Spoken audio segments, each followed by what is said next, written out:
를 알 수 있습니다. 내가 누군지를 모르면 뭘 해야 할지를 알 수 없죠. 안 적으셔도 됩니다. 아마 여기 다 그대로 드릴 겁니다. 아마 여기서 그냥 잘 들으시면 됩니다. 제가 질문을 던질 때 같이 질문을 좀 살펴보시고. 저는 이게 보입니까? 제 눈은 제가 잘 안 보이는데 우리가 누굽니까? 예? 하나님의 자녀. 성경 맨 먼저, 사람이 맨 먼저 하는 말이 제일 중요하죠. 성경에 맨 먼저 뭐라고 써졌냐면, 한번 같이 읽어볼까요? 시작. 하나님이 이르시되 우리의 형상을 따라 우리의 모양대로 우리가 사람을 만들고 그들로 바다의 물고기와 하늘의 새와 가축과 온 땅과 땅에 있는 모든 것을 다스리게 하자 하시고, 하나님이 자기 형상 곧 하나님의 형상대로 사람을 창조하시되 남자와 여자를 창조하시고, 우리는 하나님의 형상, 하나님의 모양이다 그랬습니다. 사실 우리가 한 시간 내에, 한 시간 동안에 나눌 수 있는 이야기가 얼마 안 되죠. 그래서 저는 이렇게 사실은 수가 많이 모인 데서 와서 한두 시간 강의해 주라 그러면 저는 안 가요. 왜냐하면 가서 한 시간 강의해 가지고 할 수 있는 일이 아무것도 없다고 저는 생각하기 때문에 그래요. 그런데 한 사람을 변화될 때까지 도와주십시오 그러면 제가 매주 700km까지 차를 몰고 가본 적이 있어요. 선교지에서. 그리고 또 우리가 이렇게 앉아 있는 것이 좀 이렇게 널리 퍼져 있기 때문에 좀 집중도가 좀 떨어지는 것 같이 느껴져서 제가 좀 시선을 어디 둘지도 잘 모르겠고 좀 그렇습니다만은, 좀 가능하면 우리가 좁은 방에 앉아서 이렇게 집중도 있게 이야기를 나눌 수 있으면 좋겠는데, 강사가 탁월하고 또 청중이 유능하면 충분히 우리가 또 효과를 볼 수 있다고 생각하기 때문에 한 시간 동안에 던질 수 있는 질문들만 좀 던져드리고 가도록 하겠습니다. 우리가 하나님의 형상을 가졌는데 우리가 언제 가장 아름다울까요? 하나님 보시기에. 예? 크게 좀 말해주시면. 하나님 찬양하고, 찬양도 혼자 찬양하는 것보다, 한번 읽어볼까요? 우리 다시 한번 읽어봅시다. 시작. 28절 시작. 하나님이 그들에게 복을 주시며 하나님이 그들에게 이르시되 생육하고 번성하여 땅에 충만하라. 땅을 정복하라. 바다의 물고기와 하늘의 새와 땅에 움직이는 모든 생물을 다스리라 하시니라. 하나님이 이르시되 내가 온 지면에 씨 맺는 모든 채소와 씨 가진 열매 맺는 모든 나무를 너희에게 주노니 너희의 먹을 거리가 되리라. 생육하고 번성하고 충만하고 정복하고 다스리고, 씨를 맺어야 되는데 씨를 맺는 게 중요해요. 정복하고 다스리는 것도 씨를 맺는 게 중요하고 정복하고 다스리는 게 중요하고, 두 가지가 미션이에요. 씨를 맺는 게 얼마나 중요하냐면 먹는 것도 씨만 먹어라 그런 거예요. 29절 다시 한번 읽어보겠어요. 시작. 하나님이 이르시되 내가 온 지면에 씨 맺는 모든 채소와 씨 가진 열매 맺는 모든 나무를 너희에게 주노니 너희의 먹을거리가 되리라. 이게 태초 먹거리예요. 혹시 여러분들 중에 이계호 교수 들어본 분이 있어요? 인터넷에 이계호 교수 쳐가지고 태초 먹거리 그래가지고 그 유튜브로 강의를 좀 들어보세요. 그럼 우리가 태초 뭘 먹고 살아야 하는지, 그 먹거리 혁명이 일어나고 있어요. 저하고 선생님이 같아서 굉장히 가깝게 지내고 있는데, 씨, 그러니까 먹는 것까지도 먹으면서도 씨를 생각하고 먹어라 이거예요. 시편 133편 시작. 보라, 형제가 연합하여 동거함이 어찌 그리 아름다운가. 그러니까 혼자 먹고 혼자 정복하고 잘 사는 것도 중요한데 결국은 연합해서 같이 해야 돼요. 그래서 우리가 지금 여기 연합군으로 모였죠. 연합해서 모였어요. 저도 연합군을 지원하려고 이렇게 내려왔고, 연합해서 동감이 어찌 그리 선하고 아름답다는 거죠. 연합한다는 것이. 우리가 언제 가장 괴로울까요? 언제 가장 괴로울까요? 생각 안 해봤어요? 앞에서 답을 줬어요. 언제 가장 아름다워요? 심했고 연합할 때 아름답다고요. 그러면 언제 가장 괴로워요? 반대로 씨 못 맺고 연합 못하고, 그게 가장 괴로운 거예요. 창세기 15장 1, 2절에 한번 같이 읽어보겠어요. 아브라함이 하나님한테 하소연하는 기도예요. 같이 읽어보겠습니다. 시작. 이후에 여호와의 말씀이 아브라함에게 임하여 이르시되 아브라함아 두려워하지 말라. 나는 네 방패요 너의 지극히 큰 상급이니라. 아브라함이 이르되 주 여호와여 무엇을 내게 주려 하시나이까. 나는 씨가 없습니다. 굉장히 괴로운 거죠.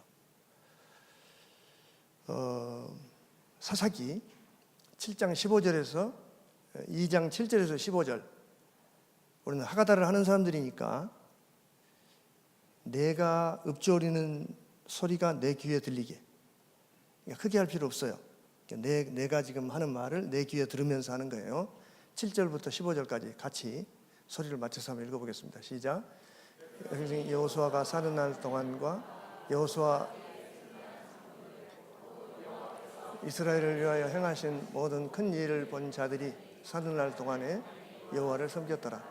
여호와의 종 눈의 아들 여호수아가 110세에 죽음에 그가 그의 기업의 경내 에브라임 산지 가스산 북쪽 딥낫 헤레스에 장사하였고 그 세대의 사람들도 다 그 조상에게로 돌아갔고 그 후에 일어난 다른 세대는 여호와를 알지 못하며 여호와께서 이스라엘을 위하여 행하신 일도 알지 못하였더라.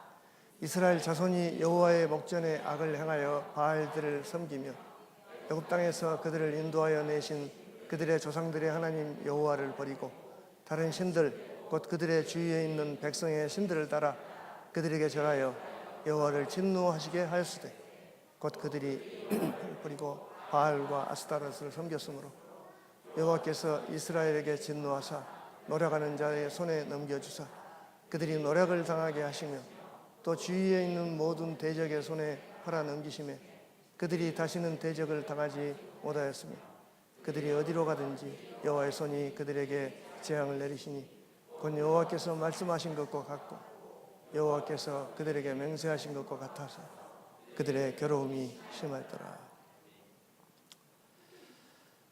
여호수아라는 위대한 장군이 31전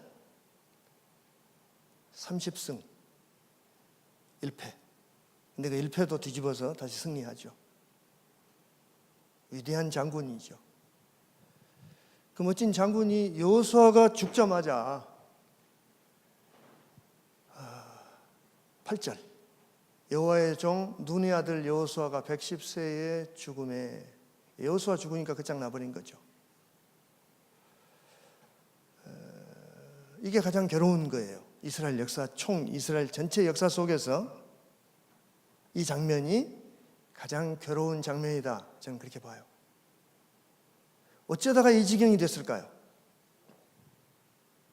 그 찬란한 출애굽의 역사와 31전 30승, 결국은 31승이죠. 전승을 이룬 그 장군이 죽자마자 끝장나버렸어요.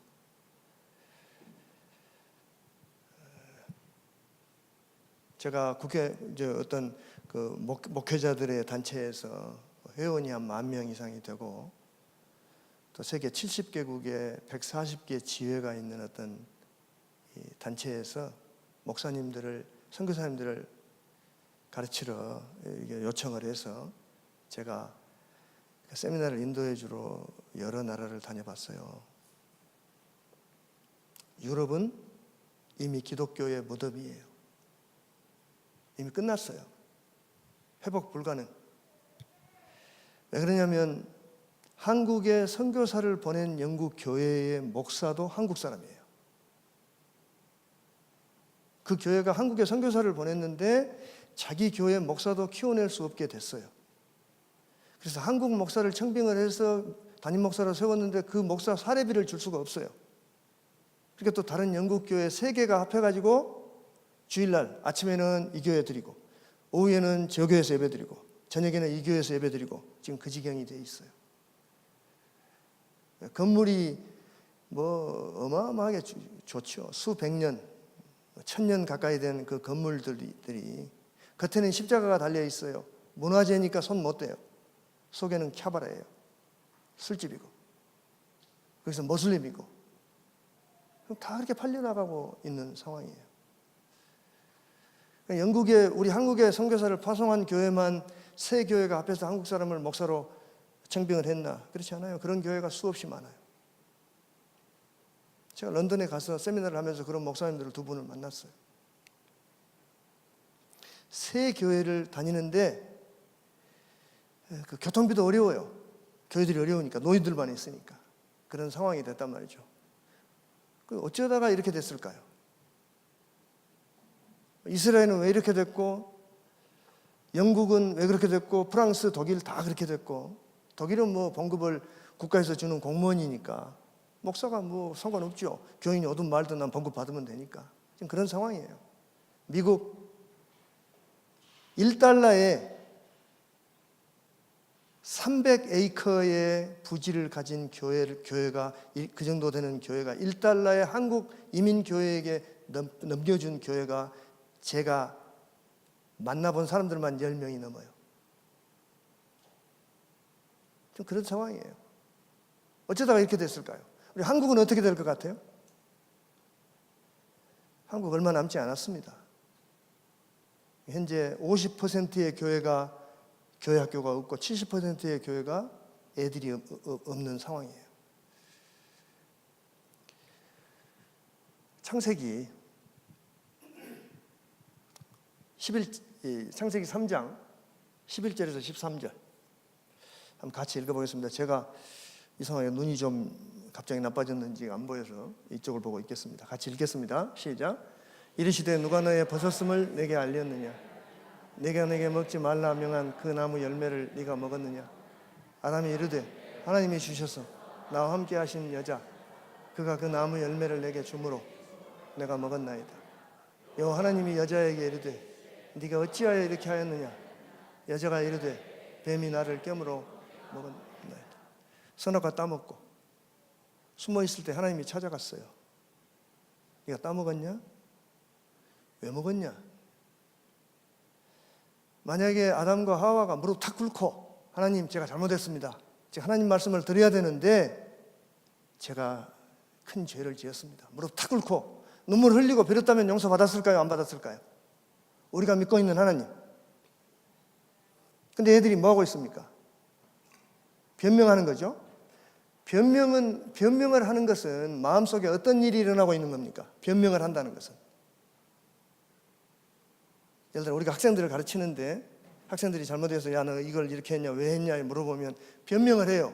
그럼 무슨 말입니까? 다음에 나는 또 그렇게 할 겁니다. 그 말을 하는 거예요. 난 잘못한 거 없습니다. 내 아내가 줘서 먹었습니다. 뱀이 줘서 먹었습니다. 핑계대고 반성할 줄 모르는 자기를 돌아볼 줄 모르기 때문에 이렇게 된 거다고 봐요. 처음에 시작에.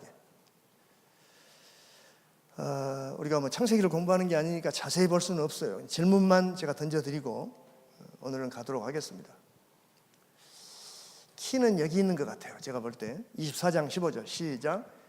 만일 여호와를 섬기는 것이 너희에게 좋지 않게 보이거든 너희 조상들이 강 저쪽에서 섬기던 신이든지 또는 너희가 거주하던 땅에 있는 아모리 족속의 신이든지 너희가 섬길 자를 오늘 택하라.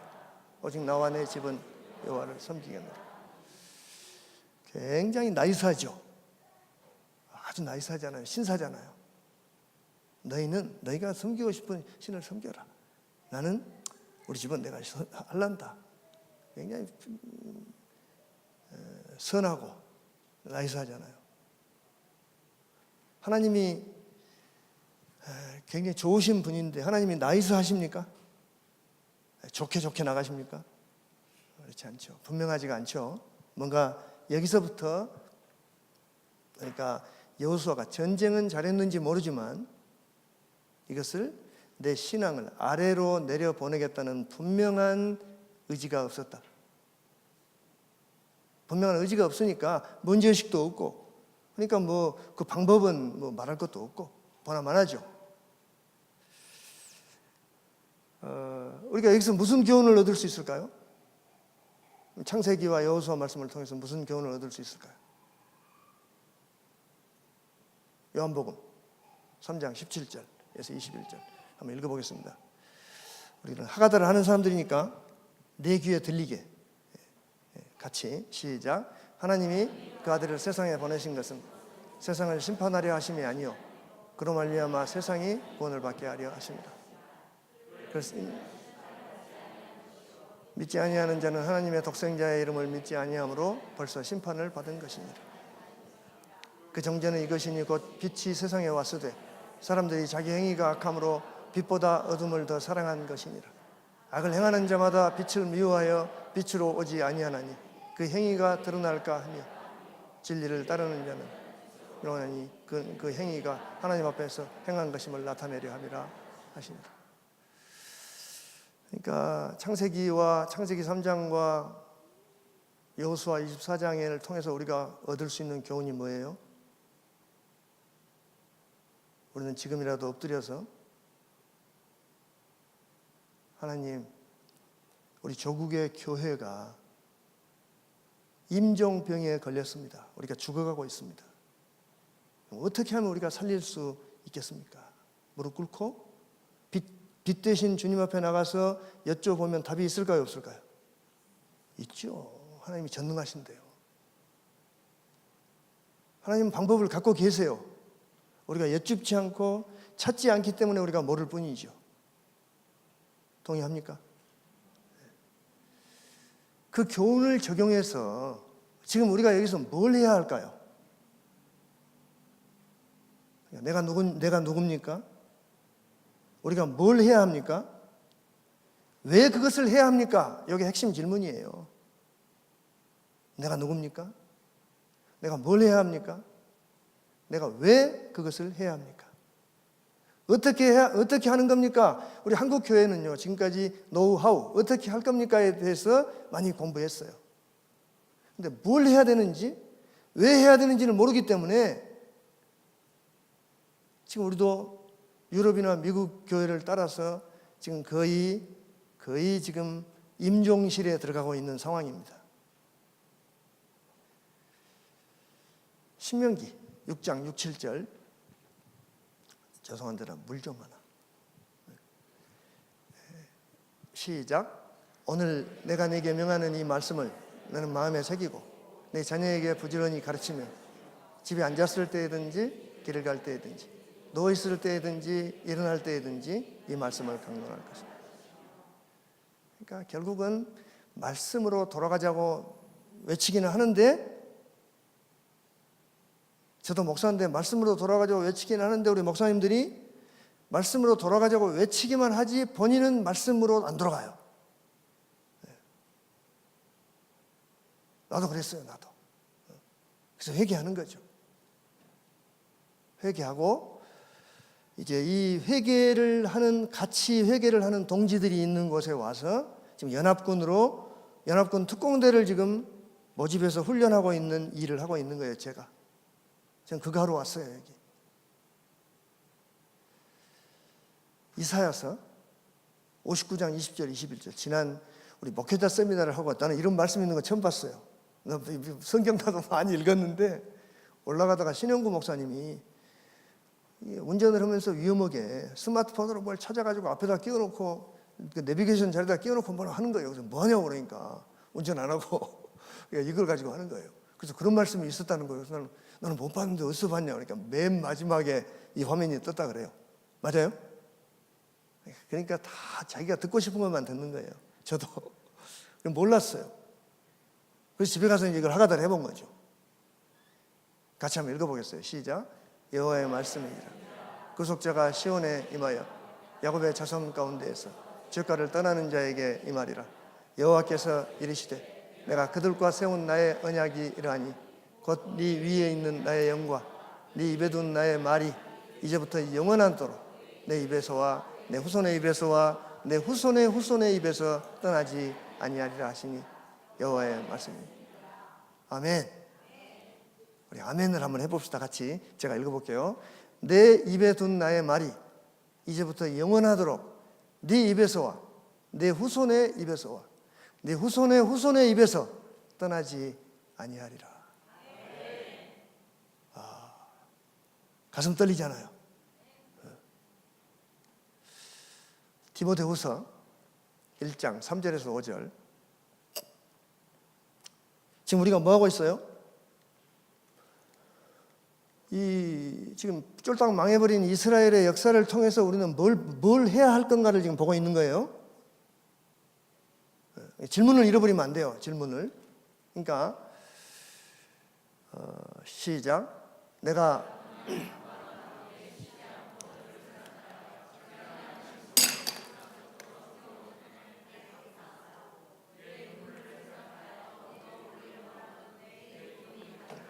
안 보여가지고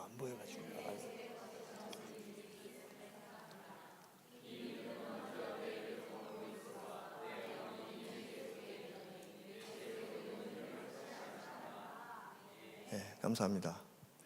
제가 사실은 8년 전에 간 이식을 해가지고 그 주사를 이렇게 호스를 7개 꽂아가지고 있으면서 약을 하루에 17번을 먹었어요. 16시간 자고 8시간 깨어 있으면서. 그래서 지금도 약을 지독하게 먹기 때문에 조금 뭘 하면 이렇게 터져버려요, 혈관이. 그래서 이제 이게 지금 눈도 뭐가 문제가 생긴 것 같아요. 잘 안 보이는데 미안합니다. 이게 잘 안 보여가지고 그랬어요. 물이 차 있는지 안 차 있는지. 그러니까 지금 사도 바울이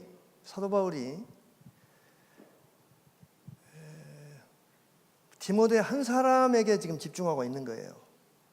내가 밤낮 간구하는 가운데 쉬지 않고 너를 생각하며 청결한 양심으로 조상적부터 섬겨오는 하나님께 감사하고 네 눈물을 생각해서 내가 너 보기를 원하면 내 기쁨이 가득하게 하려 합니다. 난 네만 생각하면 기쁘다 그 말이죠. 왜 그러냐면 너희 집안의 믿음이 네 외할머니로부터 시작해서 네 엄마로 너로 너 밑으로 내려갈 것을 생각하기 때문에 기쁘다 그 말이에요. 씨가 전해질 것을 생각하니까 기쁘다는 거예요. 아멘. 디모데후서 2장 1, 2절 시작. 내 아들아 그러므로 너는 그리스도 예수 안에 있는 은혜 가운데서 강하고 또 내가 많은 증인 앞에서 내게 들은 바를 충성된 사람들에게 부탁하라. 그들이 또 다른 사람들을 가르칠 수 있으리라. 그러니까 제자를 아무나 삼으면 안 돼요. 좋은 선생님들은요, 학생들이 선생님을 찾아가요. 내가 가르쳐주라고. 그럼 다 받아줘요, 안 받아줘요? 테스트하고 해가 다 떨어뜨려 버리고 한두 명 남겨서 가르쳐주죠. 그게 우리 5,000년 동안 내려온 우리 그 고전들의 역사죠. 실제로 좋은 학교들은 학생들이 지원을 많이 하죠. 선생님들이 다 떨어뜨려 버리잖아요. 그 말을 하는 거예요. 아무나 받지 말고, 아무나 가르치지 말고 충성된 사람들을 좀 골라서 가르쳐라 말을 하고 있는 거예요. 내려보내려면 좀 똑똑한 사람을 가르쳐야 그 사람이 뭐가 될 거 아니에요. 창세기 31장에도 보면 아브라함과 이삭과 야곱의 하나님, 이 사람들의 뇌 속에는요, 이 조상들로부터 흘러내려온 신앙에 대한 DNA가 박혀 있어요. 그래서 아브라함의 하나님, 나홀의 하나님, 자기 할아버지죠. 지금 이걸 야곱이 하는 거니까 아브라함이 할아버지고 나홀은 증조 할아버지죠. 그들의 조상의 하나님, 고조, 그 시조들의 하나님이 우리 사이에 판단하옵소서. 제가요, 참 저는 기가 잘 안 죽는 사람인데, 저는 신영구 목사님 알트만 가면 기가 죽어요. 5대거든요, 5대. 저는 제가, 이게 말하자면 여기는 내림무인 거죠, 내림무. 무당에서 세 종류가 있어요. 내림무, 세습무, 나는 내림무. 나는 내가 받은 거고, 성령을. 그러니까 조상으로부터 믿는다는 게 얼마나 차이가 나느냐. 저는 죽을 고생을 해서 하나님을 만나고 우리 신영구 목사님이 제 뒤에 강의할 그것을 저는 얻었어요. 하나님으로부터 받았어요. 근데 신영구 목사님은 고생 하나도 안 하고 내가 말하는 걸 다 알아들어 버려요. 그런 사람을 처음 봤어요. 그러니까 여기 지금 그 이야기를 하는 거예요. 우리도 5대, 6대, 20대 내려보내자고요. 아멘 한 사람들만 그렇게 될 거예요. 좋아요. 하여튼 다 했죠. 그러면 지금 우리가 뭘 하려고 여기 모였습니까? 뭐 하려고 여기 모였습니까? 우리가 목회자, 교사, 하가다 컨퍼런스 하려고 모였죠. 그렇죠? 우리의 공동 목표가 정해졌습니까? 우리가 같이 우리가 모였어요. 지금 연합해서 모였다고요. 모였으면 우리의 목표가 같아야 되죠. 모였으니까 같아야 되잖아요. 안 모이려면 뭐 그건 달라도 상관없는데. 전도서 1장 1절에서 3절 시작. 다윗의 아들 예루살렘 왕 전도자의 말씀이라. 전도자가 이르되 헛되고 헛되며 헛되고 헛되니 모든 것이 헛되도다. 해 아래서 수고하는 모든 수고가 사람에게 무엇이 유익한가. 솔로몬이 죽을 때가 돼가지고 보니까 내가 헛살았구나 깨달은 말씀이에요. 사사기. 그러니까 솔로몬이 여호수아가 죽어가면서 자기 후가 대가 끊어질 걸 알았을까요? 몰랐을까요? 알아요. 전 죽어봤거든요. 저는 죽음이 바로 내 앞에 있다는 걸 나는 봤어요. 아, 내가 몇 초 후에 갈 수 있구나. 나는 거기까지 가봤어요. 8절 시작. 여호와의 종 눈의 아들 여호수아가 110세에 죽음에 우리가 그의 기업의 경내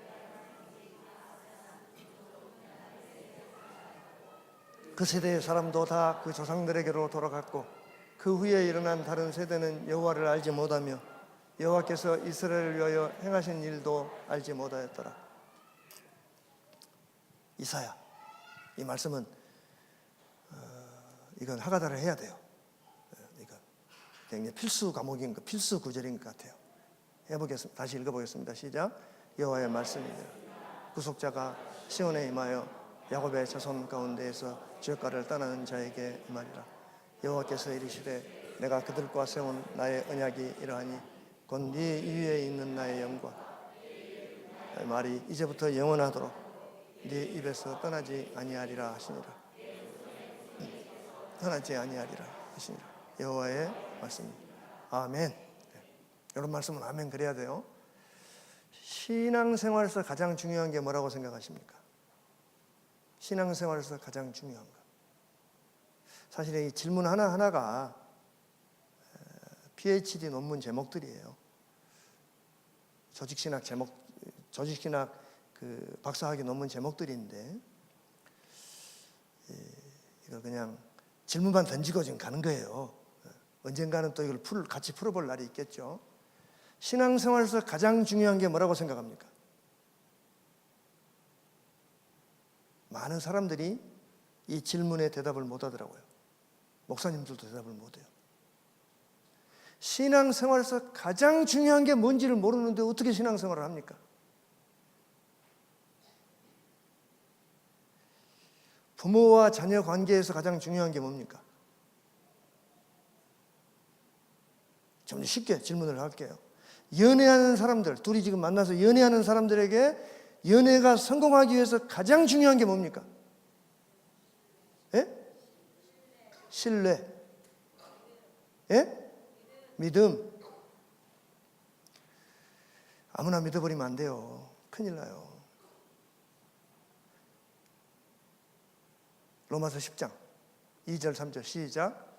내가 증언하노니 그들이 하나님께 열심히 쓰나 올바른 지식을 가진 것이 아니니라. 하나님의 의를 모르고 하나님의 의를 세우려고 힘써 하나님의 의에 복종하지 아니하니라.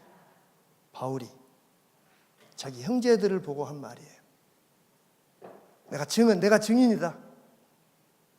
우리 유대인 바리새인들이 하나님께 열심히 있는데 방향이 잘못됐다. 하나님의 의를 모르고 자기 의를 세우려고 열심히 하나님의 의에 복종하지 않았다. 이보다 비극이 어디 있어요?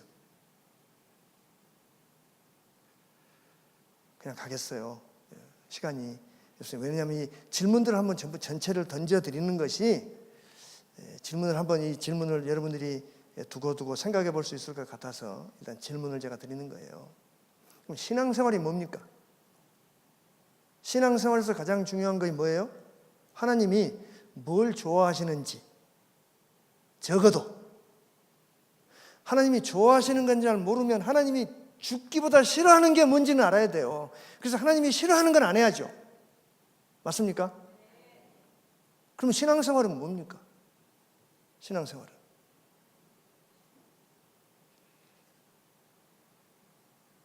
쉽게 말하면 연애가 뭡니까? 연애가 뭡니까? 상대방을 즐겁게 해주는 거죠. 그렇죠? 상대방 기분 맞춰주는 게 연애죠. 그렇죠? 결혼하면 달라져도 일단 연애 활동하네. 그러니까 신앙생활은 뭐냐면 하나님을 기분 좋게 해드리는 거예요. 하나님을 즐겁게 해드리는 거라고요. 맞습니까? 동의가 됩니까? 별로 동의가 안 되는 것 같아요. 그래서 아는 것이, 그러니까 영생, 신앙생활은 뭐냐면 하나님과 예수님을 아는 거예요. 뭘 알아요? 마음을 알아야 돼요. 마음을. 신앙생활에서 가장 중요한 건 하나님의 마음을 아는 거예요. 결혼생활에서 가장 중요한 건 상대방의 마음을 아는 거라고요. 선생님에게 가장 중요한 건 뭐예요? 학생들의 마음을 아는 거죠. 내가 누굽니까? 우리를 생각해 봤고 질문을 제가 45개를 써가지고 왔어요. 뒤로 갈수록 사실은 본론은 뒤에가 있는데 빨리빨리 가야 되겠어요. 내가 누굽니까?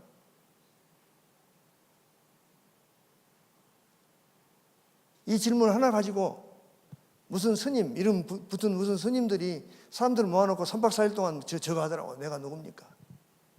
내가 누구 엄마입니다. 내가 누구 엄마냐고 물어봤습니까? 당신이 누굽니까? 계속 그거 물어보더라고요. 나는 뭘 하면서 살아야 됩니까? 내가 누군지가 정해지면 내가 뭘 하면서 살아야 되는지를 알 수 있어요. 내 삶의 모델이 누굽니까? 여러분의 삶의 모델이 누굽니까? 제 모델은 예수님입니다. 어떤 예수님의 어떤 모습? 11절에서 15절 시작. 나는 선한 목자라. 선한 목자는 양들을 위하여 목숨을 버리거니와 삭구는 목자가 아니요 양도 제 양이 아니라 이리가 오는 것을 보면 양을 버리고 달아나니 이리가 양을 물어가고 또 해치느니라. 달아나는 것은 그가 삭군인 까닭에 양을 돌보지 아니함이라. 나는 선한 목자라. 나는 양도 나를 아는 것이 아버지께서 나를 아시고 내가 아버지를 아는 것 같으니 나는 양을 위하여 목숨을 버리며. 선한 목자는 한마디로 말하면 셀러리맨이 아닙니다. 봉급을 쫓아가지 않습니다. 연봉 많이 준다고 교사 내버리고 다른 데로 가지 않습니다. 희생입니다. 십자가입니다. 내가 진짜 하고 싶은 게 뭡니까? 진짜 하고 싶은 것. 진짜 하다가 그 일을 다 못하고 죽어도 후회하지 않을 것. 한 것만큼 이익이라고 생각할 수 있는 것. 그걸 찾아야죠, 우리가. 왜 그것을 하려고 합니까? 적어도 예수님은 양을 쳐서 이익이 생기기 때문에 하신 건 아닙니다. 양을 위해서 하신 거죠. 사도 바울 마찬가지죠. 저는 그렇게 하지는 못하지만 모델을 그렇게 정해 놓으니까 제 모델을 나도 모르게 닮아가는 거죠. 사실은 그래서 차비도 안 되는데 신영구 목사님이랑 이렇게 죽도록 한 1년 왔다 갔다 했어요. 왔다 갔다 하면 요새는 차비도 주더라고. 차비도. 근데 차비 준다고 오는 건 아니에요. 차비 안 줘도 왔어요. 왜 그러냐면 나는 내 모델이 저분이기 때문에. 나는 그 양을 돌보기 때문에 들어오는 인컴 때문에 일하는 게 아니라는 거예요. 여기 오는 게. 제 모델이 그렇다는 거예요. 여기 지금 선생님들 모인 거죠? 네. 정말 너무 행복해요. 그 어린 생명들을 가르치는 선생님들에게 이 메시지를 전할 수 있다는 게 얼마나 감사한지 몰라요. 사실은 하가다 설명을 하고 했는데 하가다는 어떻게 하느냐는 중요하지 않아요. 뒤에 가서 5분만 하면 돼. 이게 중요한 거예요. 이게. 해봐요. 내가 그러면 진짜 하고 싶은 게 뭡니까? 왜 그걸 해야 됩니까? 이걸 찾아야 돼요. 질문해서. 내 목표가 뭡니까? 우리의 목적이 뭡니까? 이것도 생각해 봐야 되는 거죠. 여러분이 학생들을 가르치죠. 학생들 변합니까? 학생들 변합니까? 저는 원래 순천 매산학교를 졸업해서 그 순천에는 장로교 통합층만 정통이고 나머지는 다 이단이에요. 합동도 교회가 하나 있는데 순강교회로 그것도 이단이고, 순천서는 우리 때 그랬어요. 감리교가 하나 있었는데 감리교도 이단이고, 보험교회가 하나 있는데 보험교회도 이단이고, 침례교는 없고. 그런데 선교지에 가서 안희숙 사모님이 저를 찾아오셔서 저희들이 그분들이 침례교 목사님이기 때문에 저도 이제 침례교도가 됐어요. 세계 기독교 교회 속에서 가장 처치 스쿨, 교회 학교가 가장 발달되어 있는 데가 남침례교다, 그렇게 말을 해요. 그래서 한국에도 한 수십 년 동안 그 남침례교의 교재를 갖다가 썼어요. 근데 지금 완전히 실패했어요. 완전히 실패했어요. 우리 남침례교 전국 총회 할 때 나오는 보고서를 보면 우리의 교회 학교는 완전히 실패했습니다. 고백해요. 왜 실패했습니까?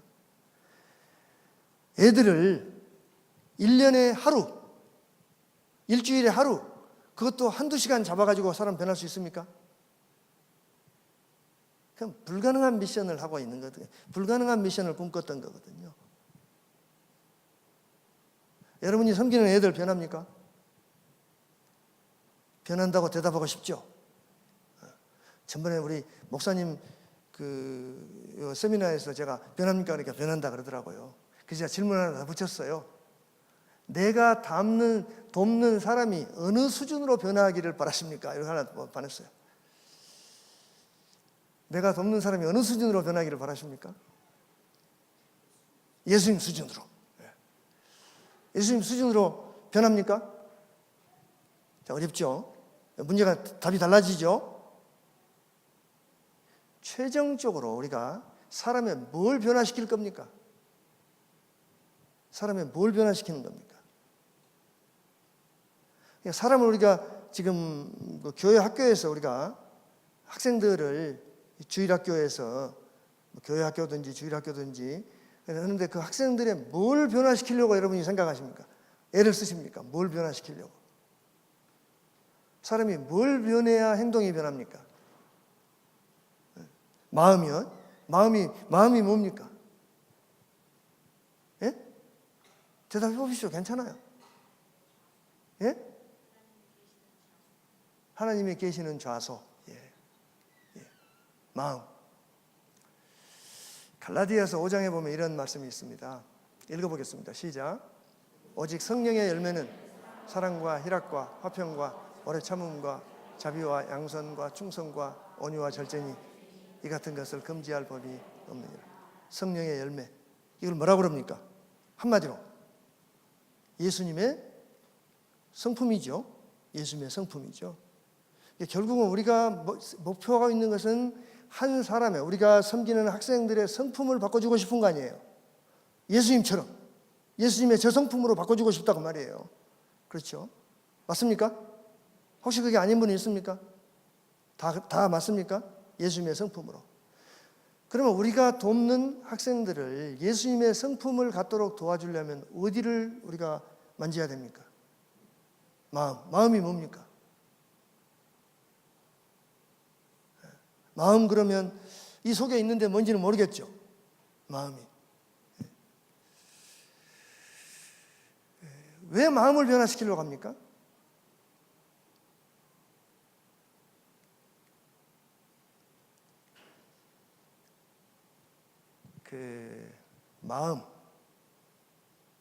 마음을 여러 가지로 말할 수 있는데, 마음은 생각이라고 말하기도 하고 감정이라고 말하기도 하고 생각하고 감정을 합해놓은 거라고 말하기도 하고 또 다르게 말하기도 해요. 그러니까 감정을 변화시키면 행동은 따라갑니다. 근데 교회 가기 싫어. 감정이 싫다는 거죠. 나 교회 가기 싫어. 그러면 교회 안 가죠. 나 교회 가고 싶어. 그러면 교회 가는 거죠. 제가 이 세상에서 영순위로 지금 하고 있는 게 뭐냐면, 제 외손녀를 이렇게 킥보드에 태워가지고 한 500m 떨어진 어린이집에 시간 맞춰 데려다 주고 시간 맞춰 데리고 오는 게 제 영순위 미션이에요. 저는 완전히 이것을 영순위로 하고 있어요. 왜냐하면 하가다를 발견한 뒤로 그렇게 하는 거예요. 내려보내려고. 제가 목숨 걸었어요. 이놈한테는 내가 내려보내야 되겠다. 그래서 오늘은 제가 여기로 와야 되니까 2시 반에 차를 타러 나오니까 다른 사람이 데리러 가야 되잖아요. 연놈이 그러니까 나는 할아버지가 데리러 오는 게 좋은데 아쉽다 그러는 거예요. 뭐예요? 그의 감정이 아쉽다는 거죠. 감정이 싫다는 거죠. 감정이. 제가 5시쯤, 그러니까 4시에 어린이집이 끝나는데 4시에 데리러 가면 아쉽다. 아직 덜 놀았는데. 그래서 30분 연결시켜줘요. 그럼 다시 4시 반에 가고. 또 아쉽다. 5시, 6시 이렇게 넘겨줘요. 왜 아쉬운데? 거기 어린이집에서 난 놀고 싶거든? 그러는 거예요. 뭐예요? 감정이죠. 감정. 걔 감정이 어린이집에 노는 걸 좋아해요. 그러니까 어린이집에 머무르는 거예요. 행동이 되는 거라고요. 그렇죠? 행동을 반복하다 보면 습관이 생겨요. 습관을 지속하는 것이 성품이에요. 습관을 이게 진폭이 없이, 높낮이가 없이 습관을 꾸준히 나가는 걸 성품이라고 그래요. 변치 않고 지속적으로 나가는 그 성품이 우리의 운명을 창조하죠. 그래서 우리는 한 사람의 운명을 창조하는 사람들이에요. 성품을 바꿔가지고. 성품을 바꾸는데, 우리가 성품을 바꾸는데 여기서 보니까 뭘 바꿔야 돼요? 감정을 바꾸면 도미노처럼 탁탁탁탁 돼가지고 운명이 바뀌게 돼 있어요. 우리는 감정을 다루는 사람들이라고요. 감정을. 그러니까 애들이 교회를 싫어하도록 만들면 절대 안 돼요. 하여튼 교회를 좋아하도록 만들어야 돼요.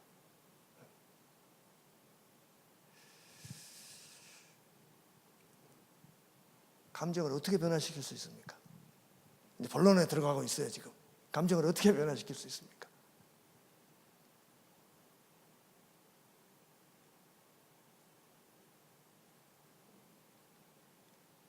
그 골로새서 3장 1, 2절 읽어보겠습니다. 시작. 그러므로 너희가 그리스도와 함께 다시 살리심을 받았으면 위의 것을 찾으라. 거기는 그리스도께서 하나님 우편에 앉아 계시느니라. 위의 것을 생각하고 땅의 것을 생각하지 마. 그 위의 것을 생각하고 그랬는데, 위의 것을 생각하고 땅의 걸 생각하지 말라 그러니까 땅의 걸 생각 안 하려고 그러면 생각이 나요, 안 나요? 생각이 더 나버려요. 그렇죠? 그러니까 그러면 이 땅의 것을 생각하지 않고 위의 것을 생각하기 위해서는 우리에게 힘이 있어야 돼요. 힘이 있어야 되고, 또 땅의 것을 생각날 때 그 생각을 멈추고 위의 것을 생각할 수 있는 장비가 있어야 돼요. 장비가. 이게 장비죠. 이게 없으면, 이게 있으니까 장비가 전달이 되잖아요. 또 이것을 조율하고 또 세팅할 수 있는 기술이 필요한 거예요. 그래서 힘과 장비와 기술이 필요해요. 그걸 우리가 관계 혁신이라고 이름을 붙였어요. 저는 지금 에피타이저고, 제가 얘기가 끝나고 나면 이제 신영구 목사님이 그다음에 이제 관계 혁신에 대해서 말씀을 해 주실 거예요. 근데 시간이 다 돼 버렸어요. 그래서 하여튼 최대한 빨리 가보겠습니다. 하나님께서 태초에 인간을 만드셔서 어디에 두셨습니까? 어디에 두셨습니까? 에덴에.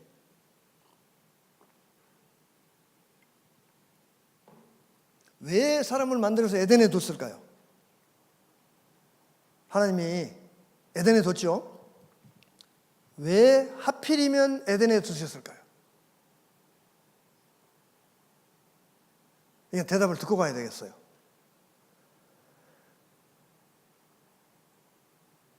아무 데나 갖다 집어내버리지 왜 하필 에덴에다가 인간을 두셨냐고요.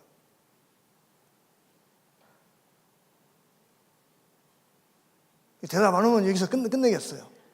한번 대답해 보세요. 왜 에덴에 두셨을까요? 예? 편하게 잘 지내라고? 예, 맞습니다. 편하게 잘 지내라고.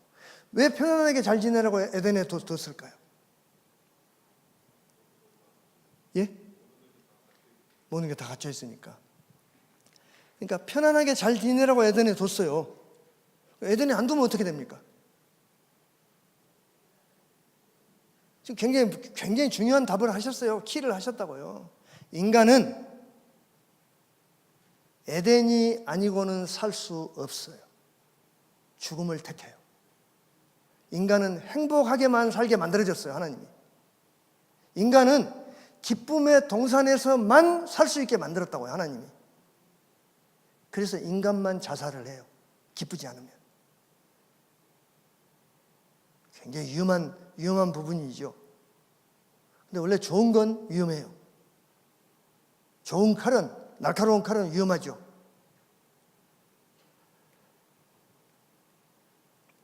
나무는 어디에 두셨어요? 뿌리를 흙에 묻어두셨어요. 왜요? 나무를 뿌리를 흙에 묻어주지 않으면 나무는 죽어요. 말라 죽어요. 새는 공중에 날아다니게 뒀어요. 왜? 공중에 날아다니지 않고 새를 가둬놓으면 죽어요. 물론 뭐 소수 길들여서 사는 새들이 있긴 하지만 그건 새라기보다는 뭐 장난감이죠. 물고기 어디에 두셨어요? 물에 두셨어요. 인간은 어디에 뒀어요? 기쁨의 동산에 두셨다. 인간에게 가장 중요한 건 감정이에요. 감정이 천국이라고요. 그래서 에덴, 태초에 하나님이 만드신 에덴이라는 그 단어 자체가 감정 단어예요. 기쁨의 동산이다 이거예요. 에덴이 어디 있을까요?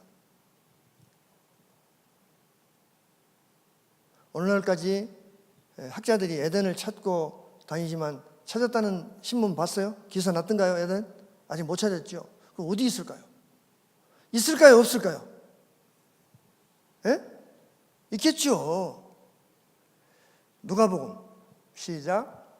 바리새인들이 하나님의 나라가 어느 때에 임하나이까 묻거늘 예수께서 대답하여 이르시되 하나님의 나라는 볼 수 있게 임하는 것이 아니요 또 여기 있다 저기 있다고도 못하니 하나님의 나라는 너희 안에 있느니라. 좀 더 들어가자면 너희 안에 어디? 감정에 있다는 거예요. 감정에. 그렇죠? 감정에 있어요. 동의됩니까? 하나님의 나라 그러면 그건 이제 에덴, 창세기에 있는 거고 성경 제일 끝책이 뭐예요? 요한계시록에는 새하늘과 새 땅은 어디 있을까요? 네? 새하늘과 새 땅은 저는 간증을 안 들어요. 이게 우리 교회는 간증을 초청해 본 적도 없고 간증을 안 들어요. 왜냐하면 간증은 되게 거짓말이에요. 좋은 건 좀 좋게 말하고 좀 안 좋은 건 조금 줄이고. 그래서 보면 이게 사실인가 아닌가 나는 잘 안 믿어져요. 그래서 우리는 간증을 안 들어요. 말씀에 다 있어요. 천국이 어떻게 생겼어요? 읽어봅시다. 시작. 새 하늘과 새 땅을 보니 처음 하늘과 처음 땅이 없어졌고 바다도 다시 있지 않더라. 내가 보면 거룩한 성 예루살렘이 하나님께로부터 하늘에서 내려오니 그 준비한 것이 신부가 남편을 위하여 단장한 것 같더라. 내가 들으니 보좌에서 큰 음성이 나서 이르되 보라 하나님의 장막이 하나님과 함께 있음에 하나님이 그들과 함께 계시니라. 그들은 하나님의 백성이 되고 하나님은 친히 그들과 함께 계셔서 모든 눈물을 그 눈에서 닦아주시니 다시는 사망이 없고 애통하는 것이나 고가는 것이나 아픈 것이 다시 있지 아니하리라. 처음 것이 다 지나갔습니다. 새하늘과 새 땅이 어디 있어요? 새하늘과 새 땅이 어디 있냐면 눈물도 없고 애통도 없고 고가는 것이나 아픈 것이 없는 곳, 즐거움만 있는 곳이 새하늘과 새 땅이라는 거예요. 감정이라고요. 새하늘과 새 땅도 감정이고 하나님이 태초에 만드신 에덴도 감정이에요. 하나님의 나라는 우리의 감정 속에 있어요. 그렇게 감정이 중요한 거예요. 이걸 다 다룰 수 없어서 그냥 질문만 던지고 가도 워낙에 여러분들이 유능한 학생들이라서 아마 다 좀 깊이 생각해보고 찾아볼 수 있으리라고 생각합니다. 그렇다면 하나님의 나라는 우리가 죽어야만 갈 수 있나요? 지금까지 말한 것들이 하나님의 나라라면 에덴도 하나님이 처음 만든 에덴도 감정이고 앞으로 올 새하늘과 새 땅도 감정 속에 있다면 지금 당장 여기서 우리가 감정 바꿔버리면 되잖아요. 그래요 안 그래요? 그래요 안 그래요? 에? 처음 들어본 말이라서 좀 이단 같아요? 나 이단 아니니까 걱정하지 마요.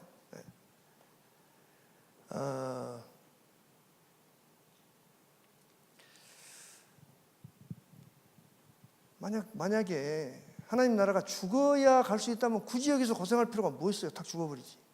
그러잖아요. 예수께서 이르시되 나는 부활이요 생명이니 나를 믿는 자는 죽어도 살겠고 무릇 살아서 나를 믿는 자는 영원히 죽지 아니하리니 이것을 네가 믿느냐? 우리가 감정이 지금 변해버리면 죽어도 고린도후서 5장 1절에 보면 죽으면 우리가 뭐 하는 거예요? 이사 가는 거예요. 이사 가는 거. 손으로 짓지 아니한 집, 하나님께서 지으신 집, 영원한 집에 우리가 이사 가는 걸 안다. 그렇죠. 제가 그 말씀은 여기 빠졌네요. 고린도후서 5장 1절이에요. 아담이 선악과 왜 따먹었습니까?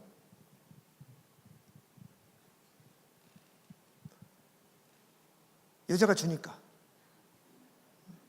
여기 남편들 한번 손들어 보십시오. 남편들. 남편 하나도 없어요. 예. 혹시 선생님이십니까? 집사님이십니까? 예. 그럼 혹시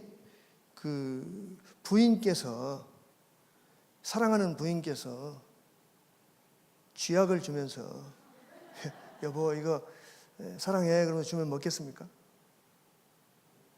안 먹죠. 아담이 왜 먹었을까요?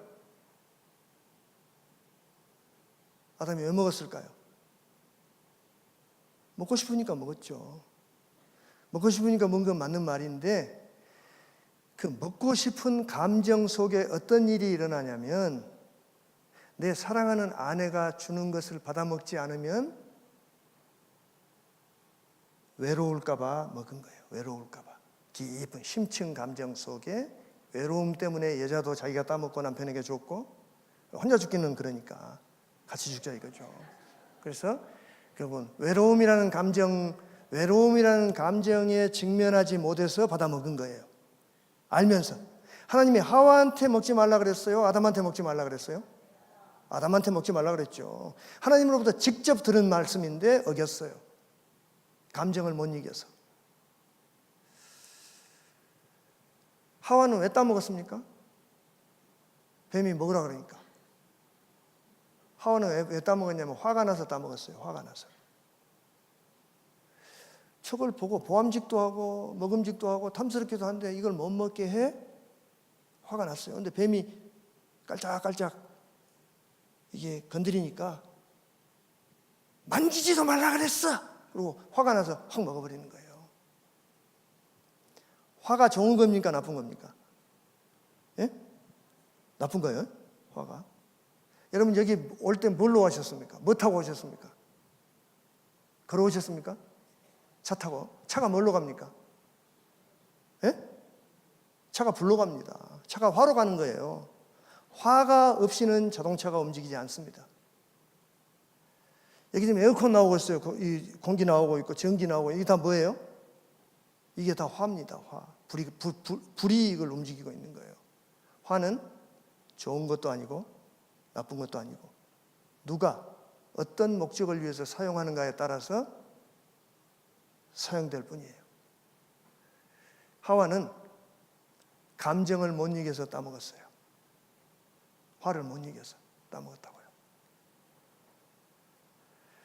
아담과 하와는 에덴에서 왜 쫓겨났습니까? 응? 하나님이 왜 그 여자를 만들어줘가지고 그 여자가 먹으라서 내가 먹었지 않습니까? 이렇게 화를 내서 쫓겨나는 거예요. 하와는 뱀이 먹으라고 해서 내가 먹었죠. 뱀이 안 먹으라면 내가 왜 먹겠어요? 화내가지고 쫓겨난 거예요. 감정 다스리지 못해가지고. 천국과 지옥은 감정 한 끗 차이예요.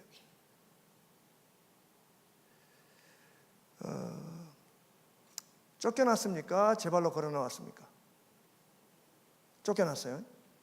쫓아냈다고 어디 있습니까? 말씀에 있죠. 그 쫓아내셨더니 어디 있는데 넣어놨는데 어디 가버렸네요. 하나님께서 쫓아내셨더니 그랬죠. 선악과를 따먹은 인간이 어떻게 됐습니까? 그들의 무엇이 변했습니까? 선악과 따먹고 집에 가서 창세기 3장을 좀 꺼내 1, 2, 3장을 읽어보면서 한번 해보세요. 성경 중에 가장 중요한 말씀이에요. 처음에 써져 있는 세 장이니까 말할 것 없이 제일 중요하겠죠. 읽어봅시다. 7장, 3장 7절 시작. 이에 그들의 눈이 밝아져 자기들이 벗은 줄을 알고 무화과 나무 잎을 엮어 치마로 감았더라. 그들이 그날 바람이 불 때 동산에 거니시는 여호와 하나님의 소리를 듣고 아담과 그의 아내가 여호와 하나님의 낯을 피하여 동산 나무 사이에 숨은지라. 여호와 하나님이 아담을 부르시며 그에게 이르시되 네가 어디 있느냐? 이르되 내가 동산에서 하나님의 소리를 듣고 내가 벗었으므로 두려워하여 숨었나이다. 이르시되 누가 너의 벗었음을 내게 알렸느냐? 내가 너에게 먹지 말라 명한 그 나무 실과를 내가 먹었냐? 이제 보면 7절에 보면 눈이 밝아져 벗은 줄을 알고 수치심. 그 다음에 여호와 하나님의 낯을 피하여 동산 나무 사이에 숨은지라 수치심. 10절 내가 벗었으므로 두려워하여 숨었습니다. 두려움. 이런 감정들 때문에 지금 이런 감정들이 생겨버린 거예요.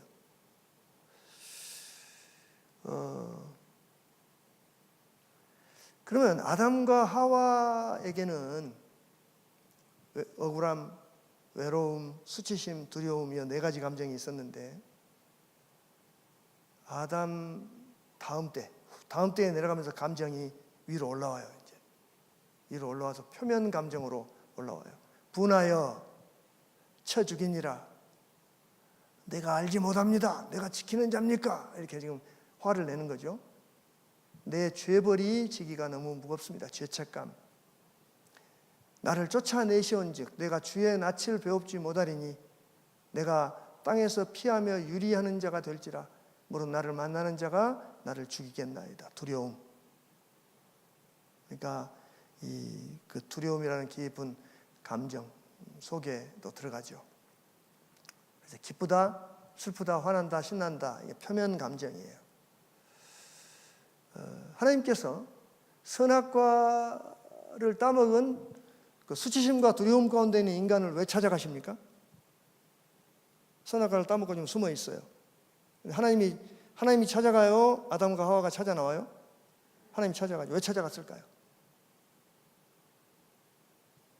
왜 찾아갔을까요?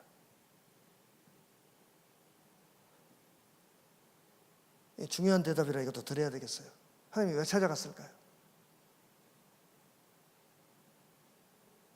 찾아가서 이 사람들을 쫓아내버리죠. 그러죠?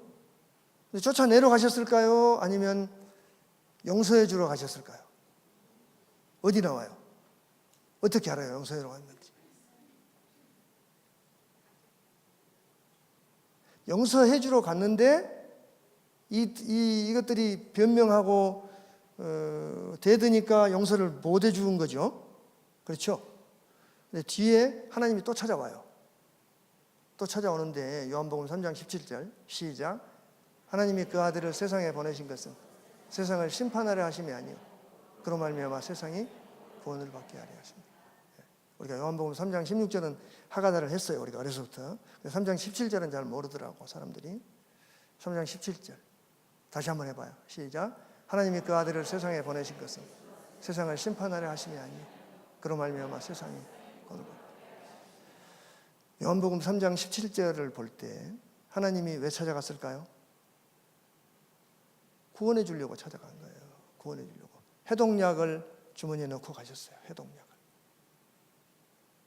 해독약을 주머니에 넣고 가셨어요. 그 해독약은 어떤 사람만 먹을 수 있냐면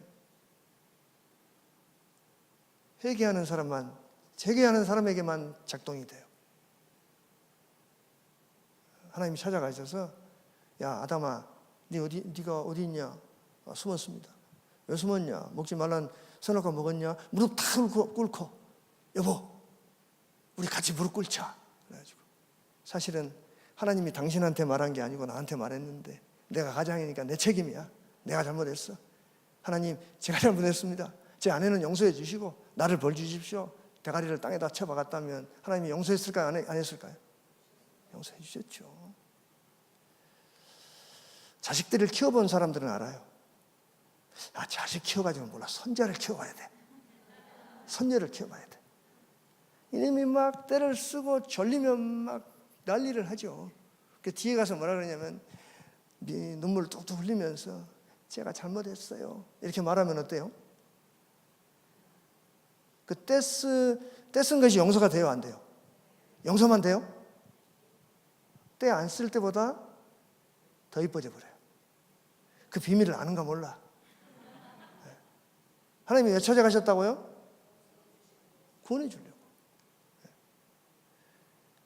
예수님은 이 장면을 또 비유해요. 예수님이 너무 중요한 장면이기 때문에 창세기 1, 2, 3장이 제가 볼 때 가장 중요하고 요한복음이 중요한데 이게 너무 중요한 장면이기 때문에 예수님이 누가복음 15장에서 한 번 더 비유를 해요. 28절 시작. 그가 노하여 들어가고자 아니하거늘 아버지가 나와서 권한대 아버지께 대답하여 이르되 내가 여러 해 아버지를 섬겨 명을 어김이었거늘 내게는 염소 새끼라도 주어 나와 내 벗으로 즐기게 하신 일이 없더니 아버지의 살림을 창녀들과 함께 삼켜버린 이 아들이 돌아오매 이를 위하여 잡으셨나이다. 아버지가 이르되 얘는 항상 나와 함께 있으니 다 내 것이로되 이 내 동생은 죽었다가 살아났으며 내가 지금 아버지가 찾아갔다는 창세기 3장 이야기를 지금 바리새인들에게 해주는 거예요. 예수님이. 혹시 개털모자 이야기 알아요? 옛날 평양에서 신앙생활한 그 안희숙 사모님이나 그분들이 평양에서 신앙생활을 했기 때문에 평양 그 북쪽에는 개털모자를 쓰잖아요. 모자 이게 겨울에 뒤집어 쓰잖아요. 이 탕자가 하랑방탕해가지고 이놈은 먼저 죽었어요. 나중에 베드로가 죽어가지고 천국을 갔대요. 큰아들이 죽어가지고 천국을 가니까 베드로 형님이 그 수문장으로 지키고 섰더래요. 그래서 형님 안녕하세요. 그러니까 들어가라 아버지가 기다리고 계신다. 들어가니까 문에서 뭐 풍류 소리가 나는 거예요. 풍류 소리가 막 춤추고. 그 형님 뭔 소리예요? 그러니까 네 동생이 왔는데 아버지가 아직도 지금 잔치를 하고 계신다. 그러니까 큰아들이 나 안 들어간다고.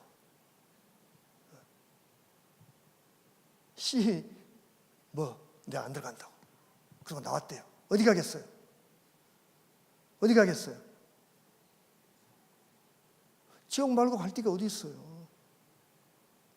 그러잖아요. 저기 보세요. 28절. 그가 노하여 들어가고자 아니하거늘. 어디를? 아버지 집에. 아버지 집이 어디예요? 천국에.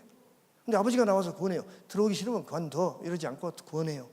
구원하니까 또 안 들어간다고 버텨요. 아버지가 또 달래는 걸로 예수님이 이야기를 끝내요. 참 멋지죠. 그래가지고 이 새끼는 못 들어갔더라 그러면 좀 속이 시원하겠는데 또 달래신다고요. 그러니까 우리가 하나님의 이 사랑, 하나님의 이 마음을 좀 알아야 되는 거예요. 하나님의 마음을. 예수 믿으면 구원 받습니까? 여러분 아멘 그래야 되는데 믿음이 없는 것 같아요. 예수 믿으면 구원 받습니까? 그러니까 제가 또 뒤통수 칠 것 같아 그러는 거죠. 예수 믿으면 나도 구원 받습니다. 믿습니다. 근데 예수 믿으면 왜 구원 받습니까? 왜 구원 받습니까? 예수 믿으면 왜 구원 받습니까?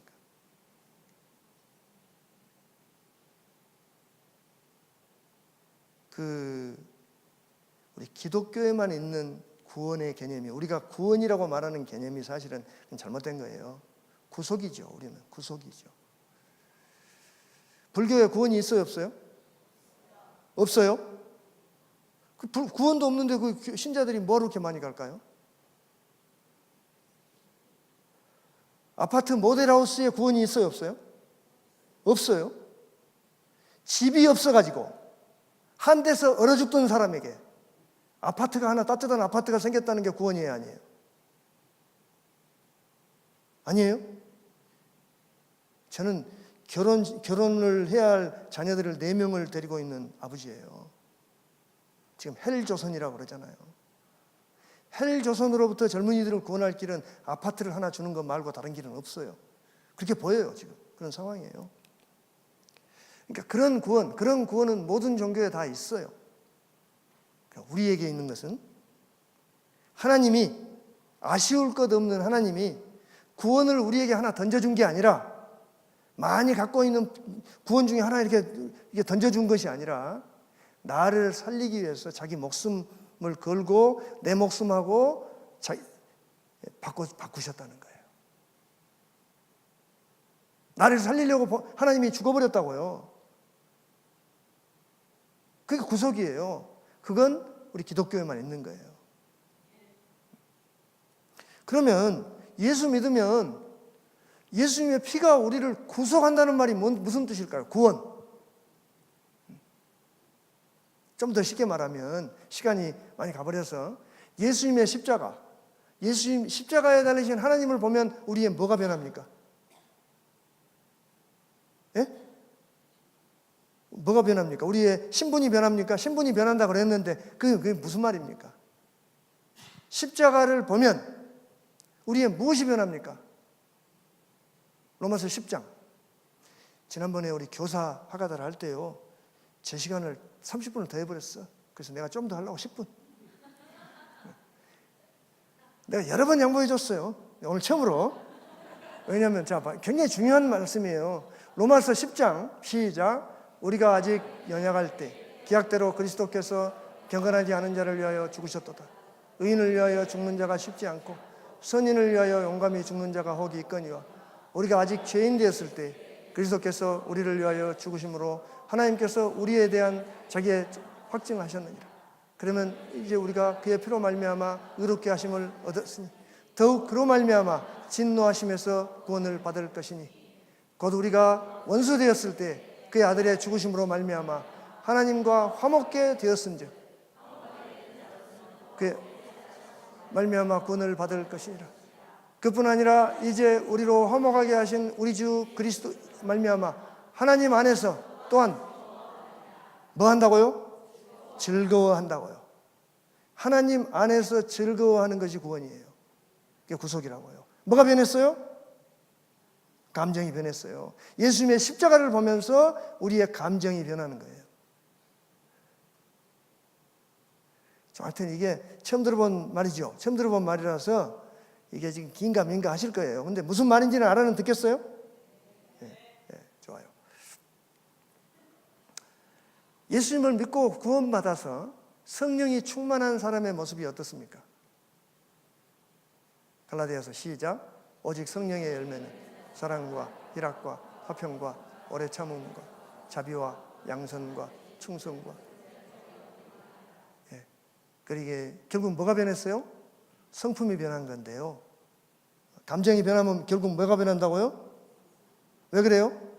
감정이 변하면 행동이 변하고, 행동이 변하면 습관이 변하고, 습관이 변하면 성품이 변해요. 습관이 계속 유지되면 성품이 변한다고요. 그래서 성령의 열매를 맺으려면 어디서부터 시작해야 돼요? 감정부터 시작해야 된다고요. 타겟이. 여러분이 교회 학교에서 애들을 가르칠 때 그 타겟이 성경 지식을 넣어주는 게 아니라 성경 지식을 넣어줌으로써 그들의 뭘 변화시키는 거예요? 감정을 변화시키는 거라고요. 감정 건드리면 절대 안 돼요. 다른 거 다 해도. 감정 건드리면 실패해요. 그래서 잠언이, 제가 잠언을 하가다를 하고 있는데 이게 잠언이 좋다고 이강주 목사님이 자꾸 그래요. 잠언 이게 이게 솔로몬 실패한 왕이 써놓은 글인데 이거 나는 잠언은 잘 이렇게 넘겼어요. 안 읽고. 깊이 되새김질을 해보니까 잠언은 왕의 왕이신 예수님, 왕의 성품을 가진 예수님의 성품에 관한 이야기예요. 솔로몬이 말하는 왕이 예수님이더라고. 잠언을 제가 해보니까, 하가다를 해보니까.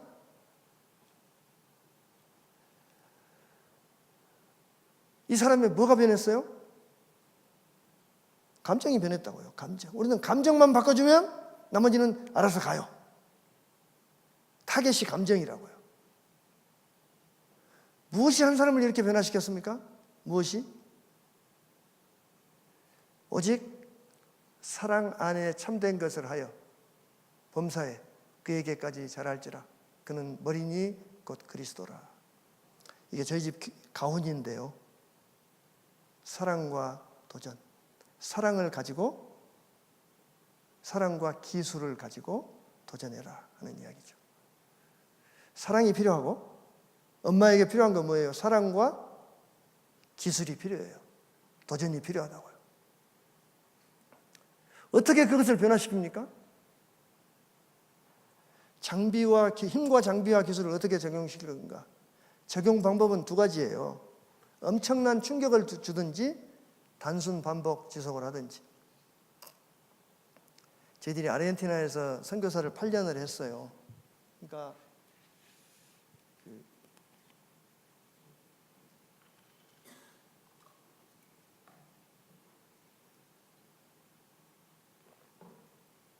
거기는 사람 인구 수보다 소가 많아가지고 소고기, 소갈비 1kg가 라면 하나보다 싸요. 그러니까 그냥 밥이에요. 소갈비가 밥이에요. 그렇게 먹다가 한국을 나왔잖아요.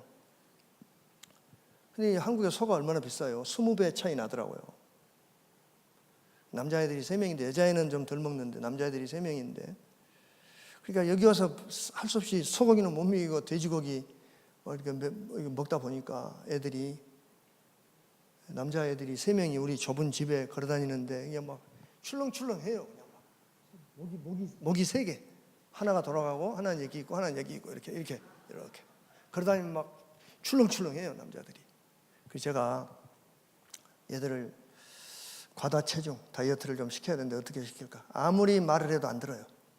그래서 제가 하루는 조용히 이렇게 말했어요. 얘들아, 너희들 체중이 내가 볼 때는 위험해서 안 되겠다. 한 달 후에 저울을 갖다 놓고 70kg 이상 된 사람들은 그날 내가 아사도 소갈비를 한국에서 한 30만 원어치 사서 내가 굽겠다. 구워서 저울을 갖다 두고 70kg가 넘어간 사람은 못 먹는다.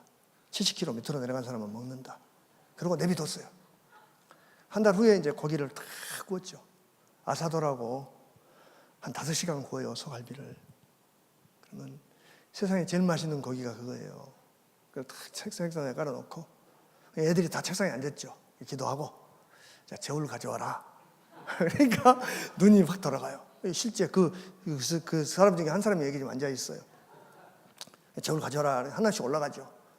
올라가니까 78, 82, 79 이런 거예요. 그래서 제 아내하고 둘이 먹었어요. 딸하고 셋이. 잔인하죠.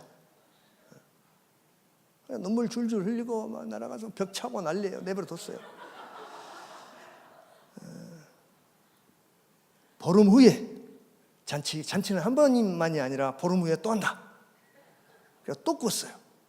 그러니까 저한테 간을 준 아들이 하루에 한 끼를 먹고 운동장에 가서 10시간 축구를 해버리더라고. 그래가지고 69kg로 빼버렸어요. 20kg를 빼버린 거예요. 한 달에, 보름 만에. 사람 바꾸는 건요, 간단해요. 충격, 어마어마한 충격을 줘버리면 돼요. 바꿔요. 근데 그렇게 하면 다치잖아요. 그러니까 그거 말고 단순 반복 지속을 하는 거예요. 그게 하가다예요. 이 말을 하려고 지금 1시간을 지금 길게 한 거예요. 하가다는 사람을 바꾸는 2가지 방법 중에 한 가지인데, 충격을 주는 방법은 잘 듣기는 한데 지나가면 도로 무너져요. 다시. 그래서 우리 집에 있는 이제 막내가 또 요새 다이어트를 하더라고요. 요새 가서 저울에 올라와서 혼자 내버려둬도 되죠. 지속적이고도 끊임없는 변화. 우리에게는 지속적이고도 끊임없는 변화가 필요한데요. 주께서 명하신 그 말씀의 원칙이 보존되면서 지속적이고도 끊임없이 발전하는 변화가 주님 오실 때까지 이어져서 하나님 나라가 완성돼야 될 텐데, 그것이 가능한 일입니까? 가능하니까 하나님이 이렇게 했겠죠. 그래서 그것을 가능하게 만들려고 하는 게 하가다인데, 우리가 이것을 어느 정도까지 해야 할까요? 힘써서 때를 얻든지 못 얻든지 항상 해야 된다는 거죠. 우리가 하가다를 왜 해야 될까요? Goal and attitude, 이런 말 들어보셨죠? 우리의 신앙생활, 곧 하나님을 기쁘시게 하는 삶이 우리의 목적이라면, 그러면 우리의 그 성품을 바꾸는 것이 우리의 목표라면, 하가다는 attitude이에요. 어떤 attitude이냐면 태도, 사슴이 시냇물을 찾기에 갈급함 같이 말씀에 갈급해서 하나님과 같이 있는 것이 하가다예요. 그러니까 방법은 어떻게 하든 상관없어요. 하나님을 갈망하고 하나님을 갈급하고 하나님께 소망을 두고, 하나님을 못 만나니까 내 영혼이 내 속에서 낙심하며 주를 기억하고, 그게 하가다라고요. 찬송이 내게 있어 생명의 하나님께 기도하는 것이 하가다고, 하나님께 소망을 두는 게 하가다고, 내 하나님을 여전히 찬송하는 것이 하가다라고요. 그래서 하가다가 몸에 배지 않고 그냥 교회에 나오는 건 상관없다고 저는 봐요. 그러나 리더는, 목자는, 선생님은, 지도자는, 엄마는, 아빠는 하가다 없이는 불가능해요. 미션을 수행하는 게 불가능하다고요. 본인의 성품이 되지 않으니까. 왜? 제가 수많은 기술을 해서 우리 신영구 목사님 시간을 조금 제가 잡아먹어서 미안한데, 사실은 신영구 목사님이 내 시간 뺏은 거에 대해 배우면 이거 세 발의 피지만, 그래도 그 기술을 다 했는데, 아무리 그런 기술을 다 해도 하가다가 없이는 감정의 안정이 무너져요. 여기 됩니까? 이게 무슨 말인지 알겠습니까? 이게 핵심이에요. 하가다가 없이는 모래 위에 지은 집이라고요. 감정이 출렁거려요. 감정이 출렁거리지 않고 감정을 이게 유지하려면 하가다가 필요해요. 하가다를 어떻게 하느냐? 하루에 100개, 200개 그런 게 아니고 크리티컬 포인트를 넘어서 익스트림까지 가야 돼요. 하가다를 하다 보면 그러니까 저는 항상 제가 먼저 하고 제 자식들에게 먼저 시키고 그다음에 우리 교회에 적용을 시키고 이렇게 하는데, 한 1000개, 1500개가 넘어가면요, 이게 말씀이 난지 내가 말씀인지 똥 누면서도 말씀이 나오고 밥 먹다가도 나오고 그러는 거예요. 그래서 제 아들이 그래요. 아버지, 며느리를 어떤 사이비를 만들려고 그럽니까? 왜 그렇게 막 합니까? 그래요. 근데 그게 물을 끓일 때 물이 끓려고 거품이 부글부글 나와요. 그때 불을 끄면 물이 끓어요, 안 끓어요? 어떻게 해야 돼요? 그대로 끓을 때까지 불을 더 떼줘야죠. 그걸 넘어가서 익스트림, 끝까지 가야 되는 거예요. 하나님이 내 안에 꽉 찰 때까지 하는 거예요. 그래서 감정이 안 되니까 하가다가 전부는 아닌데 하가다가 기초예요, 기초. 그래서 하가다가 없이는 모래 위에 지은 집이다. 왜? 하가다는 태도니까. 하나님께 대한 태도라고요. 그래서 속도보다 방향인데 말하자면 하가다는 방향성을 말해주는 거예요. 우리에게 방향성.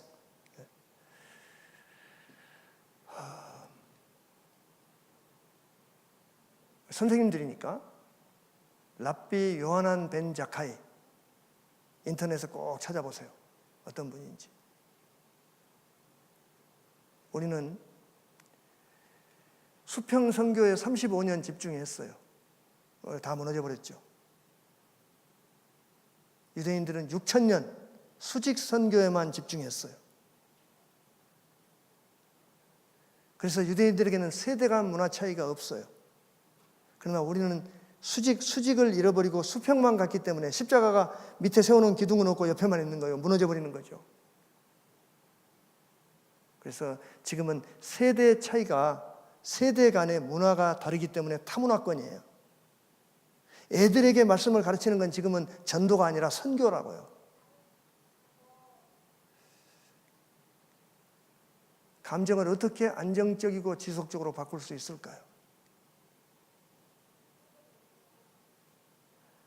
땅의 것을 생각하지 않고 위의 것을 생각하는 것 말고는 길이 없는데 생각을 바꿔야 되는데 생각을 바꾸면 감정은 바뀌어요. 근데 그 생각을 우리가 어찌할 길이 없는 거예요. 그 생각을 우리가 조절할 수 있는 것이 하가다 말고 다른 것은 아직 제가 못 찾았어요. 그 유대 랍비들이 바벨론 포로기에 찾아낸 하가다가 그래서 이걸 찾아내서 지금까지 하는 것 같아요. 언제까지 할 건가? 될 때까지 한다 이거죠. 예수님을 닮아서 이 땅에서 이미 감정 조절을 경험하고 이 땅에서 하나님 나라를 살다 가신 선배님들, 제가 볼 때 가장 오래된 분은 모세. 그러나 이제 그들의 죄를 사하시옵소서.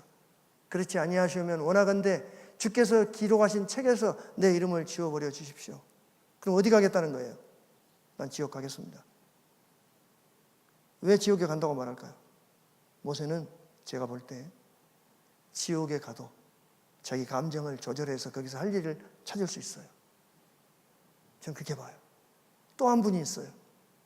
사도 바울. 시작. 내가 그리스도 안에서 참말을 하고 거짓말을 아니하노라. 나에게 큰 근심이 있는 것과 마음에 그치지 않는 고통이 있는 것을 내 양심이 성령 안에서 나와 더불어 증언하노니 나의 형제 곧 권력의 친척들을 위하여 내 자신이 저주를 받아 그리스도에서 끊어질지라도 원하는 바로다. 물론 유대인의 강조법이지만 저렇게 그리스도에서 끊어진다고 해도 살아날 자신이 없다면 저 말을 할까요? 못 할까요? 못하죠. 사도 바울은 이미 자기 감정을 조절할 수 있는 그 득도의 경지에 이르렀다고 저는 봐요. 예수님도 그렇고. 우리가 하가다 컨퍼런스인데 하가다가 용도가 뭔가? 하가다가 왜 해야 되는가? 이것이 여러분에게 좀 전달됐기를 바라요. 그러면 오늘은 잠깐 이제 그 다음에 우리 신영구 목사님 나오셔서 그럼 아까 말하는 그럼 그 감정을 바꾸는 기술이 다른 또 하가다 말고 다른 무슨 기술이 있는가? 하가다는 계시된 진리라면 발견된 진리, 우리가 찾아낸 진리를 이따 말씀하실 거예요. 제가 20분, 10분, 14분을 더 썼습니다. 미안합니다. 잠깐 기도하고 마치겠습니다. 하나님 아버지, 저희들 교사 하가다 컨퍼런스로 모였습니다.